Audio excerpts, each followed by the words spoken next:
the Magical Learning Podcast. As you can see, today I have a guest, Jason T. Smith.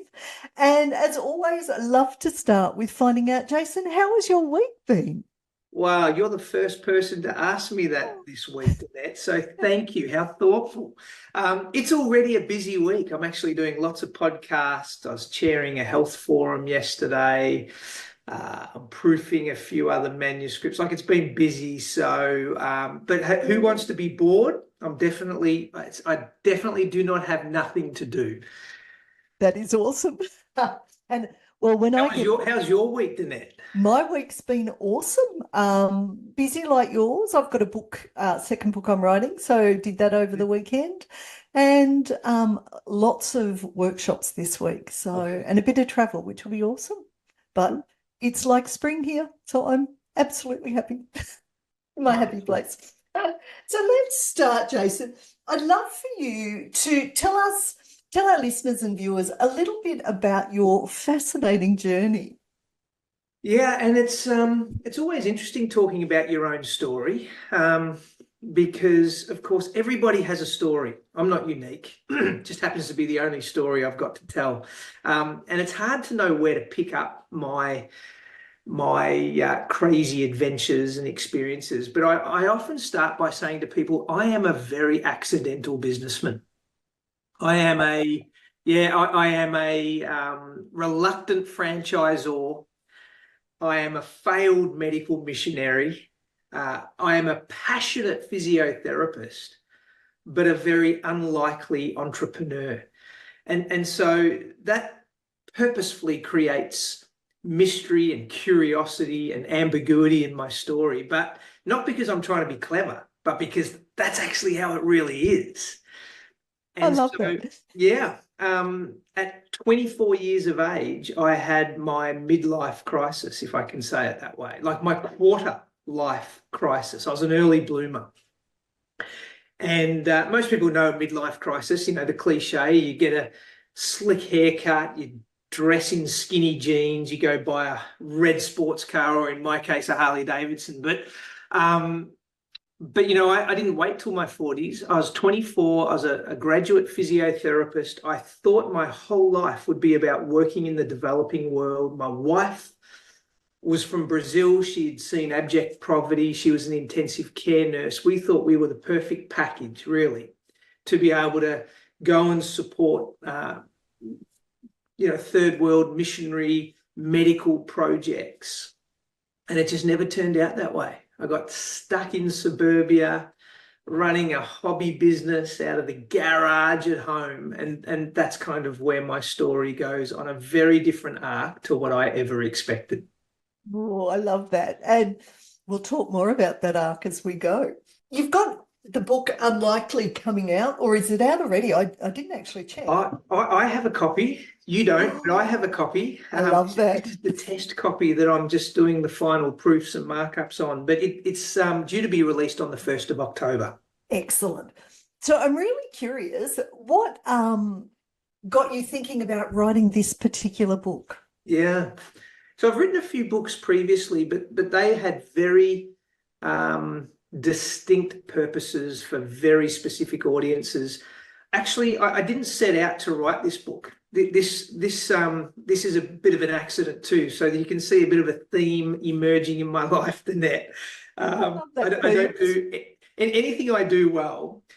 Seems to be unintentional, and the things I try, I don't do so well at. But we actually, if I fast track to the kind of origins of this book, it's because after 25 years of running a business that became Australia's, if not the Southern Hemisphere's largest physiotherapy network, we ended up selling it. And that might be a story we go back to in a minute. But the day after, literally the day after we sold the business, which was just in the tail end of COVID, my wife said to me, our kids were either not even born or at least very young when we went through all the difficulties, all the challenges, the hardships of starting and growing this business, and they will never know what we went through unless you tell them.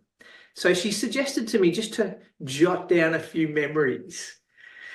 And over 3 years of journaling and putting together some anecdotes and distilling lessons that I learned from our time in a startup business, it dawned on me, this is probably something bigger than just a little reflection piece for my kids. And maybe if I sanitize it, there's a wider audience. And so that's kind of where the book has now emerged from. All of the ramblings of a madman who wanted to give his kids a really authentic picture of what mum and dad went through before they had an age of understanding, so that we can pay it forward to our generation. And now we have a book for others with, a slightly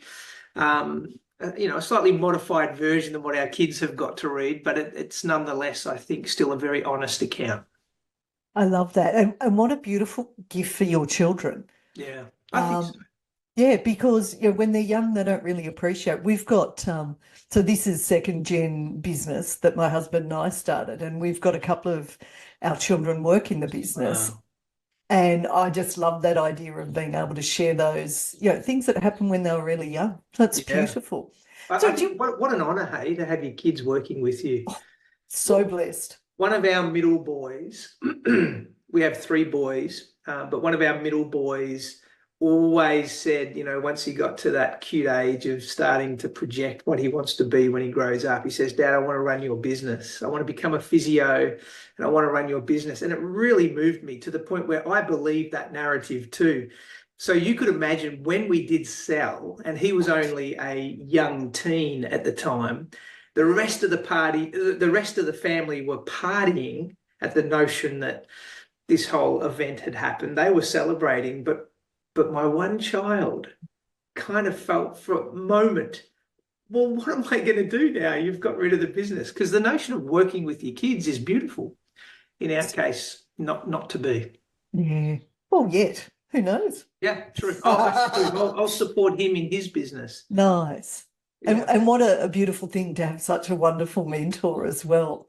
So tell our listeners and our viewers a little bit more about your business and that journey that you went through from garage through to sale. Yeah, okay. Well, look, the subtitle of the book is The Surprising Personal Story Behind the Garage Startup That Became a $100 million national health brand. So I think in all businesses, in all brands, in all organizations, there is, there's a start, there's a birthing, there's the bootstrapping season where you all do it tough. Then there's what I call the ugly years, which is like adolescence, in the human cycle of growth, where the business looks a bit pimply and hormonal. It's definitely stronger than it once was, but it's got some behavioral issues. And then you get to what you hope to eventually arrive at, which is some level of interdependence and maturity, and this business is now paying its own way and washing its face. And so I kind of tell that story of the business journey that most brands have to go through. But instead of just giving the commercial markers and benchmarks and tidbits, of which some are in there for sure, it's very much the personal journey. So what did I wrestle with? What hurt? What I celebrated? What fulfilled me? What was going on at home in the family? What was going on in my mind and heart as I kind of wrestled? Am I a leader? Can I actually endure this? I became a physiotherapist because I loved healthcare. At some stage, you realize you're less of a practitioner and a clinician, and now you're more of a manager and an owner. What does all those transitions look like? So the book is full of that, and it really is. And I'm a bit nervous about this, to be honest. It's a warts and all story. Nice. And so unless you really were in my inner circle, I think people are going to be surprised, maybe shocked. Certainly it's an eye-opener, because we present an image, we have a facade, we wear masks, we try and we tell ourselves this is being responsible, this is what my role demands of me, it's to build confidence in the team around me. some of which I think is true. Yeah. But in the book, I have no reason not to just tell you how it was, because that chapter is finished. You can share in the tears and the joys, and I hope for a lot of people, they read their own story in it. I love that. And how refreshing, because often we do get that sanitized version. And it's really important for people to actually know there's a human that Yeah. and humans involved in this process, and we're all different. Yeah. So I love that. Yeah. So now I'm curious. Tell us a little bit, Jason, about your other books. I do have a few other books. I have contributed some chapters to some technical CEO books years ago, but the only other two that I have authored, one is Get Yourself Back in Motion. And this was commissioned by the publisher for expert physio advice, but to the layperson. So it's almost like taking a physio home. And Lydia Lassila, who is our triple Olympian in aerial skiing, she actually endorses this book, and she says she loves it because it's like a pocket physio. So I really just teach people how to live longer, live better in that book. Nice. And then I have one other book, Outside In, Downside Up Leadership. And this accounts for the 3 most difficult years in my life as a CEO. So unlikely the memoir that's just about to come out is really the whole story from start to finish. This one is just the 3 horror years, actually, right in the middle, where I sought to double our business in 3 years that had previously taken me 12 years to achieve. And so you could imagine it's full of blood. Ouch. And guts. There's a lot of blood sport in that book. Yeah. The subtitle being 50 Insights from a True Story of Remarkable Organizational Change. And so there's 2 books I've written. Nice. But, you know, there's probably a targeted audience for those. They sit in very distinct genres. I think Unlikely probably caters to the everyday person. It transcends business. It's really a biography. Nice, nice. And your second one that you were just talking about, given it was the 3 horror years, I'm really curious, what did you learn through that stage? Well, so the quick backstory to that is this little garage startup business over 12 years. So there is no such thing as an overnight success. No, there is not. But it had reached about a $25 million revenue. I had about 40 locations around Australia, which might sound substantive. And in our industry, which is a very cottage allied health sector, it was certainly the biggest already at that time. But when you compare it to corporate Australia, right, this is still just a very small undertaking, and we were working really hard, and I relied on the handful of executives that sat around me, and it was do or die every day. Like, it's funny, actually, one of the guys who endorses this book is a very, very successful entrepreneur, Craig Winkler, who started MyOb and then went on to invest heavily into Xero, the accounting platforms. And I love what he writes, just very quickly to kind of endorse this book. He says, discover the chest-tightening reality of risking everything. And they're his words, but it really sums up where I was just on the threshold of this 3 years of what became the hardest 3 of the journey. Yep. And I had sort of given myself well, it was self-appointed long service leave. I took 3 months off. I needed a break. We went overseas. We took the kids to South America. It was wonderful. But entrepreneurs get very dangerous when they step away from their business because their minds tick over. They start dreaming. They imagine a better future. They get very ambitious. And so when I returned, I was really compelled around being more aggressive with our brand. And to the horror of the team around me, I set this unreasonable mandate to double our business, to go from, in fact, 25 million to 50 million, to go from 40 locations to 100 locations, and to do it all in 3 years. Little did I know I was lighting the match that would set off the bomb that would blow up everything I had built up until that point. And so I call it the phrase I've coined is I incited a leadership revolution. Nice.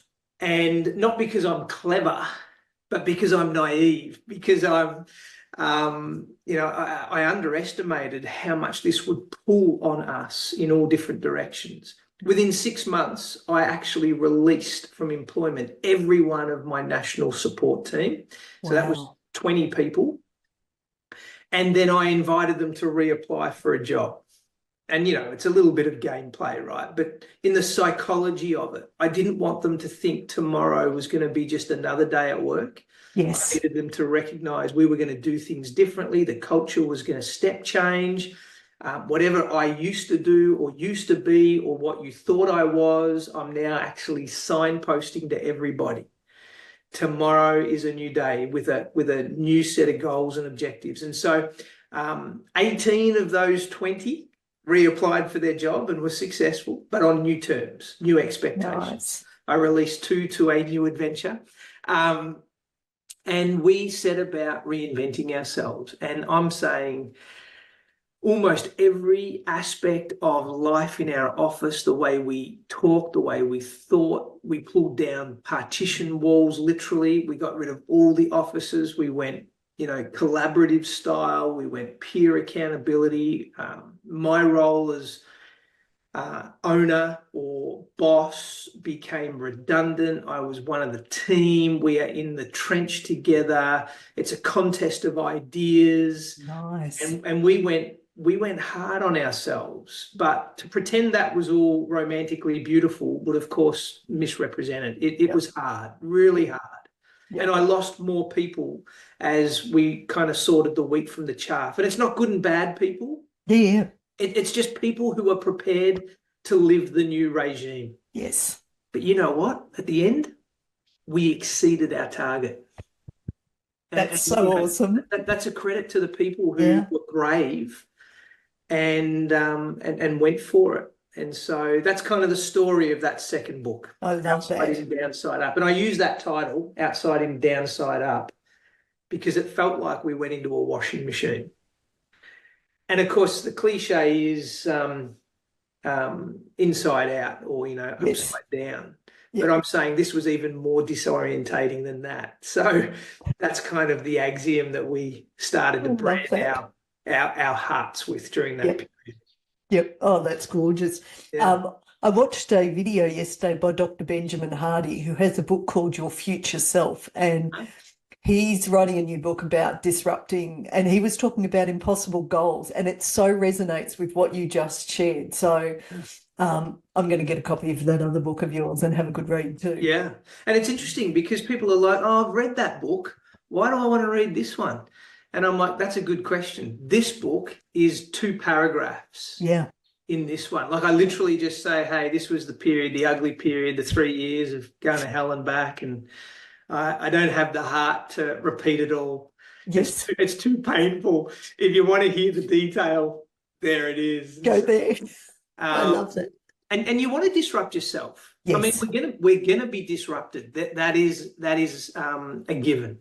So I don't know this author you've just mentioned, Hardy, but that sounds a really fascinating book. But he's right. I believe what he says.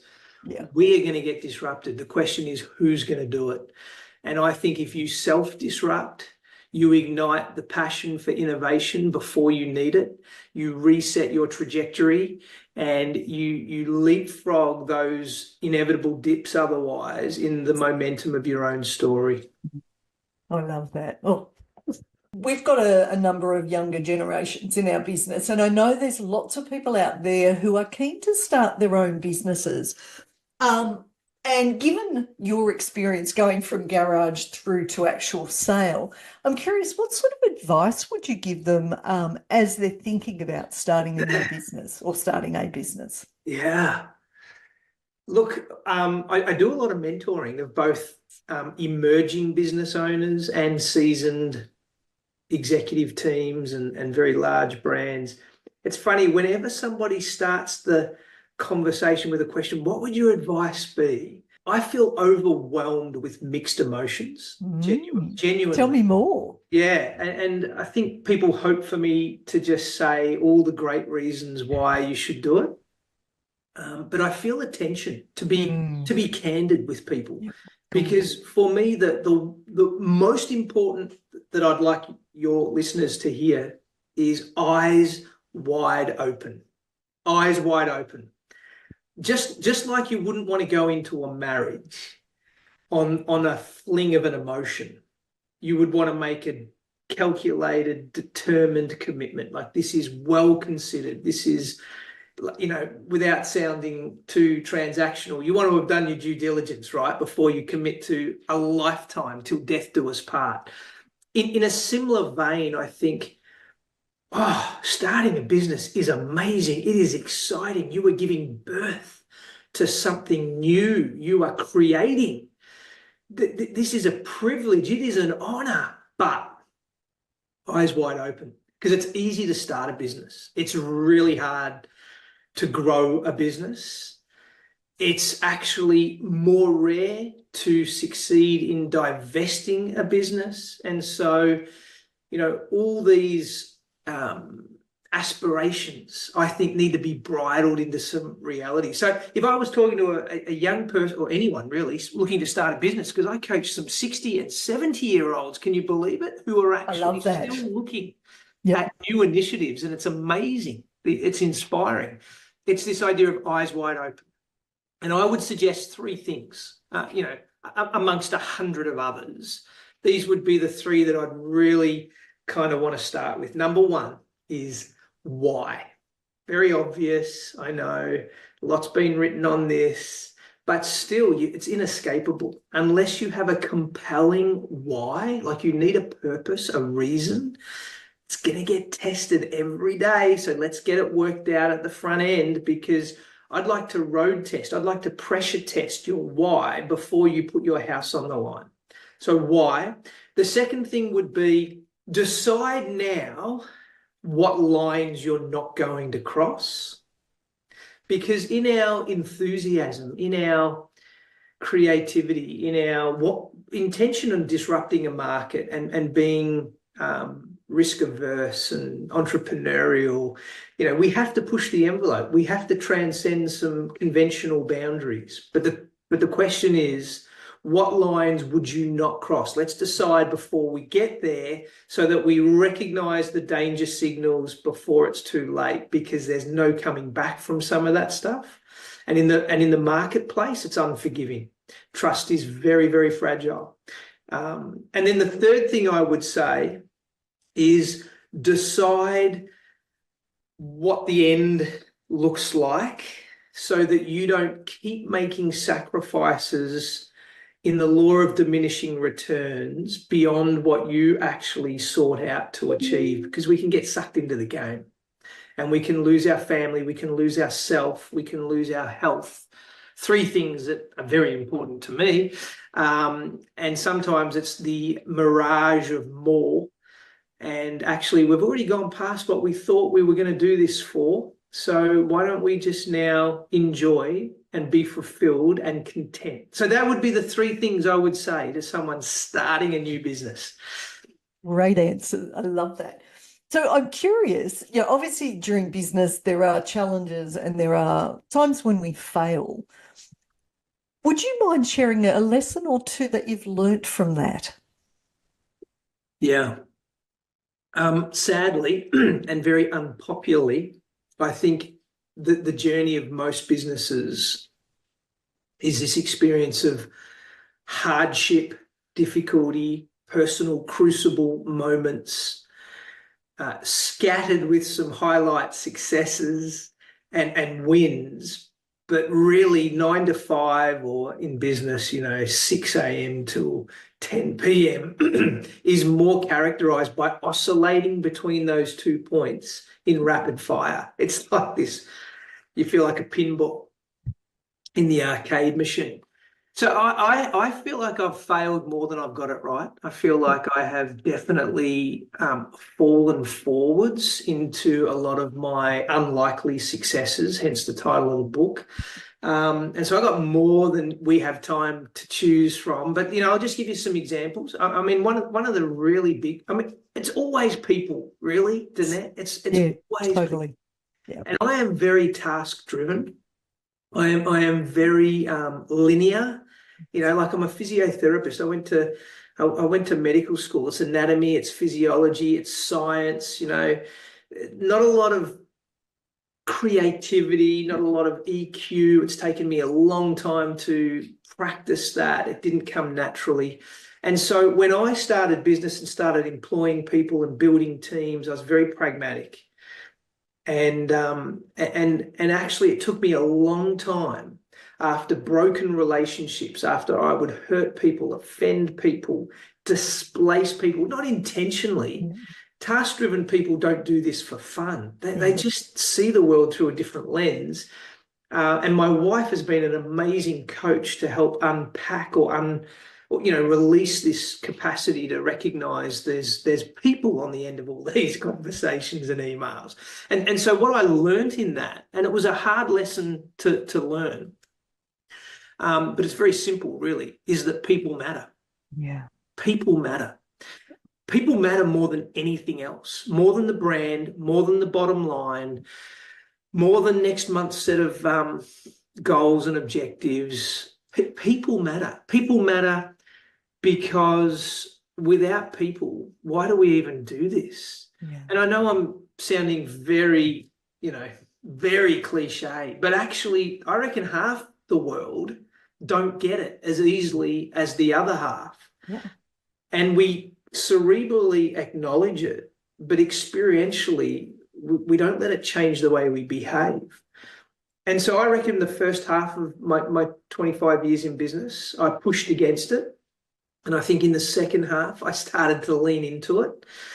And so people are both my greatest joy and my greatest regret because, depending on whether I was living congruent with that learning, I won or lost. Yes. And, by making people and relationships the prize, the hero of your day, doesn't mean you don't get hurt. Doesn't mean they won't betray you. Doesn't mean they agree with everything you say. Like, it doesn't make life easy all of a sudden, but it does make it meaningful. And I think that would be what I've learned from most of my hardships. And, for those who get into the depth of the book, I talk about lots of legal entanglements, unfortunately, lots of court appearances where people have litigated.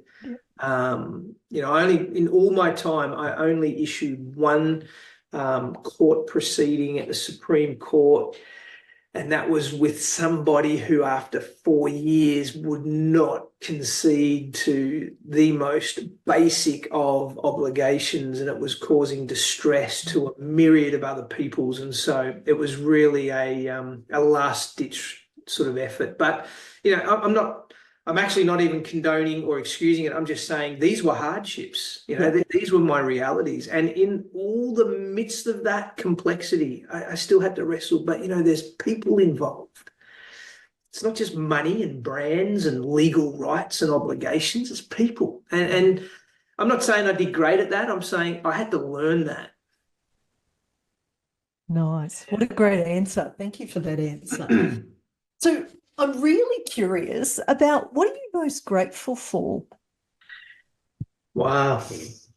Such a beautiful posture, isn't it? To just start and finish your day with gratitude. So much has been written on and researched on this. And ultimately, I'm grateful.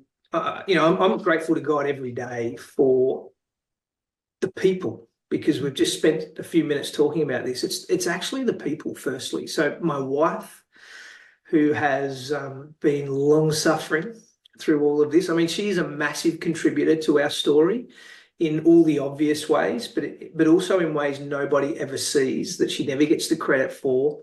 And so super grateful for that. I'm really grateful for mentors.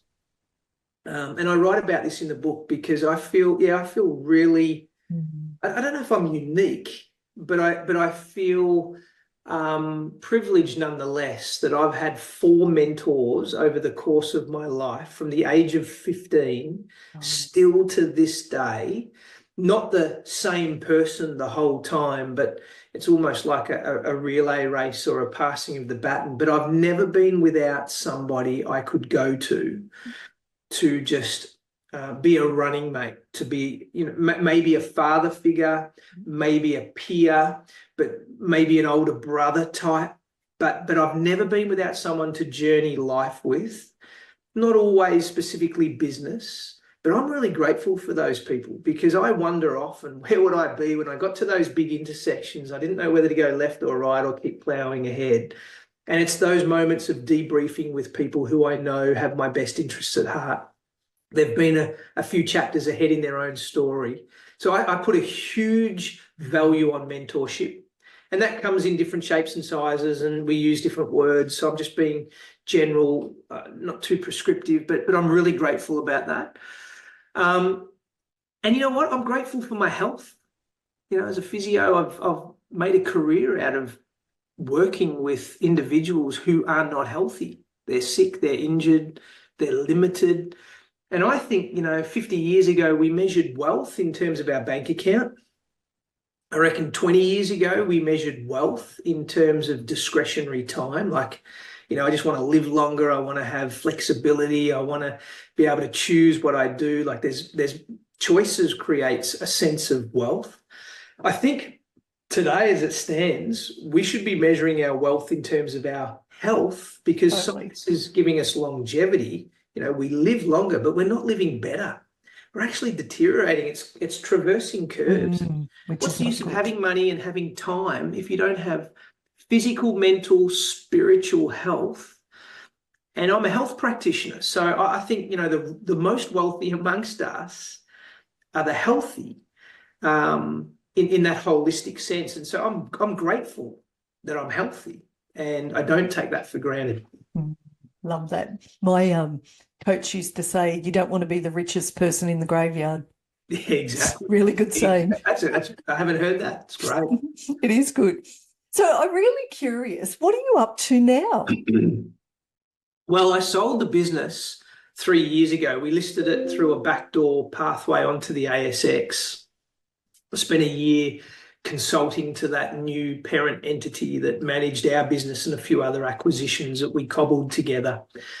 And took about a year anyway, just to say my long goodbyes and transition the operations of the business. So for the 2 years since then, other than writing this lengthy book, I have we run our own charitable foundation. So that's very important to my wife and I. So we're investing into some really meaningful projects in the subcontinent of India and around Southeast Asia. And in Australia, there's a lot of Indigenous communities we've been invested into for over a decade. So that's pretty time consuming.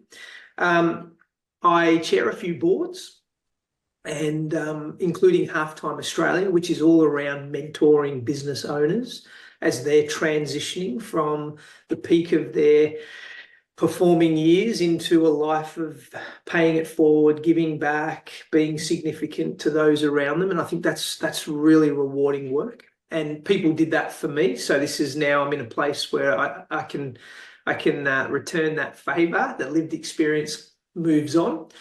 And I'm doing a little bit of speaking and just sort of freelancing on the side, some investment projects. So, it's a diverse mix now. It's a very different life to what I was doing for 25 years. I kind of describe it, that was kind of one big assignment. It consumed 100% of my waking time. Now I've probably got 10 little assignments, all of which are fulfilling, but it's a very different way of life. So the other thing I'm curious about, I've noticed on your website that you talk a lot about convictions, and I'd really like to understand that more. Fortunately, they're not legal convictions. That would be troubling. That would be troubling. It would be. I do use the word convictions a lot because a long time ago, I tried to distill in the vocabulary of the pop culture, what do we mean when we say certain things? And there's a lot written in the success literature and about values, core beliefs and identity. And, these are all important parts of our personal growth. And I subscribe to all that. But I felt like for me, I needed a word that better articulated some nuance on all that. And I've landed on this word conviction because I think actually it's the one that was always meant to describe what I'm trying to message. So conviction for me is more than just having a great idea. It's more than being visionary. You know, a lot of CEOs and entrepreneurs, they can see into the future and around corners and imagine this innovation, and it fuels them and it gathers people around them. And I think that's amazing. But that'll only get you so far. I think conviction is like a supercharger on all that. Conviction is more than what you could do. It's what you must do. Oh, I love that. Conviction is this transformative truth of not only what you can do, but who you are. I think it strikes at the notion of what we were born to be, not just born to do. And so this is like foundational. So when you say to me, Jace, what are your values? I can give you some. But if you ask me what are my convictions, I feel like that's actually a layer deeper again. And so I want to lead out of my convictions. My values can morph and shapeshift over time, depending on the project and, you know, as I learn and grow. But I feel like convictions are they are right at the core. It's the defining identity. And so I'm very respectful of that word, and I reserve it for only intentional uses, because I want people to understand if you can live and you can lead out of conviction, almost nothing will stop you. You will literally die trying, because this is who you are. It's not just what you could do. And I think, you know, at the core of a business, even just to be very commercial here for a minute, if you know your convictions, it makes you unstoppable. It really does. So let's be really careful what we build convictions around, because I think they're that important. I love that. Oh, and even your use of the word must. Yeah. There's no like plan B, no nothing. Yeah, that's it. Like you're compelled to do this. Yes. I don't even like some of my convictions. I wish they were yours, Danette. But I can't deny them. Yes. Like it's true, even if it's not convenient. Yes. And so I am compelled, I must follow through. Like I've had situations in business where I've literally written, like I'm thinking of one instance I write about this, where I wrote a check for $80,000, which is not an insignificant sum, right? I wrote a check of $80,000 and gave it back to someone who didn't deserve it, who legally I was entitled to keep, who frankly, at a time where I needed the money, but I felt compelled. My conviction said, if people matter, this is the right thing to do, even though you're entitled to it. It is something I almost felt no choice around because of the God I serve, the faith I believe in, the values I subscribe to. They pile in on this conviction that says, even though I don't want to, I must. Yep. What a great. And you never live to regret those moments. They hurt, they're painful, they have sacrifice, they have consequences in the moments, but you never live to regret them. Yeah. Yep. Whereas I would imagine if you hadn't have written that check and handed it back, you would have had a regret. I think so. And I have those too, right? Yes. I have those moments. You're human. Unfortunately, where I wish I'd done it differently. Yep. And I denied my conviction. I buried it. I kind of pretended it didn't exist, but it chases you. Yes. Yeah. Oh, you can't outrun your convictions. Yep. Yep. And honouring them also then means you get to sleep well at night. Well, you get to live, I think, who God created you to be. Yep. I think you actually step into the fullness of your calling. You step into the fullness of your identity, and therefore the potential is realised. Yes. And that is rewarding, right? Like that's fulfilling at a level that no bank account, no award, no media article could ever acknowledge. Oh, yes, love that. Now we're coming towards the end, so I'm really curious. Is there anything else you'd like to share? Well, look, I mean, if people want to track me down, I think, Love that. yeah, that they're very welcome to. I find myself filling my days with lots of conversations off the record, one-on-one with people and in small groups, because I think, like I started with, some of my story resonates, and sort of almost a jigsaw puzzle pieces coming together for people in their own story. We have different pictures on the front of the box, Yes. but we seem to have some pieces in common. And so I'm very happy for people to track me down, Danette, and you can do that at jasontsmith.com.au. Beautiful. I do have a little 2-minute video that I post every week, because that's about my attention span. Oh, I love and that. I just give a leadership lesson. It's called 2-minute convictions. So we've just talked about convictions. And I just try and give one simple insight that I've learned over the 25 years, or, I'm 48. So really it's over 48 years of living. And if people want to dial into that, they can spare a couple of minutes. And then if something really floats their boat, we can talk about it. I'm very happy to do that. Oh, I love that, because I read it in the book. You're referred to as the kettle. And so I've left this till last, because I reckon our audience will love, love, love this. So I'd love to know, what's your favourite joke, Jason? Oh, that is a terrible question, Danette. It's the Because best. if this conversation has gone well to this point, it now just devolves into embarrassing nonsense. And if my kids see this, they will deny me. You won't tell them. It's hard to pick a favorite joke. That's not a fair question either, because when you love a laugh, there's just too many to choose from. I'll tell you a story really quickly. Nice. Because we've been talking a little bit about the business journey. So a CEO gets recruited for a struggling company, and his mandate is to turn this thing around.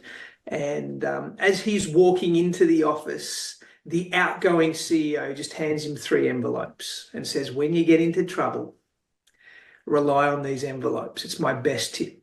So, he just put them in the top drawer of his desk, got on with the excitement of his first 100 days. Things are going swimmingly well. He's the new guy. Everything's bright and shiny, until, of course, the quarter reports come out and sales are a bit flat, and he's got to give a ASX announcement, and he's like, well, this is going to be hard. So he pulls out one of these envelopes, and the first tip from the outgoing CEO was, blame your successor. He's like, that's a good one. So he goes to his press conference and he says, look, the outgoing guy left me in a hole. The business was underperforming when I inherited it. We're slowly turning it around, and everybody applauded him. He dodged a bullet. All is well and good, except for, a few more months later, there's a bit of cultural unrest in the organization. There's a bit of disunity. Some people in the team aren't happy with him. He's like, oh, this is hard. This is really hard. So he remembers he's still got 2 envelopes. So he goes and pulls one out of his top drawer. The second tip from the outgoing CEO was, just announce a restructure. It'll solve all your problems. So he goes to his next executive team meeting. He says, we're going to do some things differently. We're going to restructure the organization. We're going to, change our uniforms, adjust our branding. It's a refresh. And everybody's like, oh, this guy's creative and innovative. And he dodged a second bullet. Well, by the end of the year, some wins, some losses, there was some big troubles now brewing in some legal issues. Someone was suing the company. He's feeling like this is going to really be a hard one to maneuver out of. He goes for his last envelope, Danette, and the tip in the third envelope was, it's time to prepare 3 envelopes. Now, that might not be so much funny as it is true. True. And that is that we all in leadership can't dodge the problems. Hardships are a reality. I mean, I've just written 600 pages of hardships, right? Like, it's a reality. So you can't blame someone else. You can't just restructure your way out of it with smoke and mirrors. And giving up, writing your own 3 envelopes, is not a great strategy either. Like, I think we have to own it. We have to face it. We have to accept hardship is part of the leadership crucible. We become better for it. We need to be honest and authentic about it. We will learn more from it than the successes we otherwise want. And so my jokes aren't that funny, but hopefully there's a message in it. I love that, Jason. Thank you so much. So I'd love to say thank you so much for joining us today. And would you like to hold your book up again just so our viewers can see Unlikely by 1st Jason of T. October. Smith, 1st of October. Make sure you buy yourself a copy. And I'd like to say to all of our listeners and our viewers, we wish you a magical week. Thank you so much.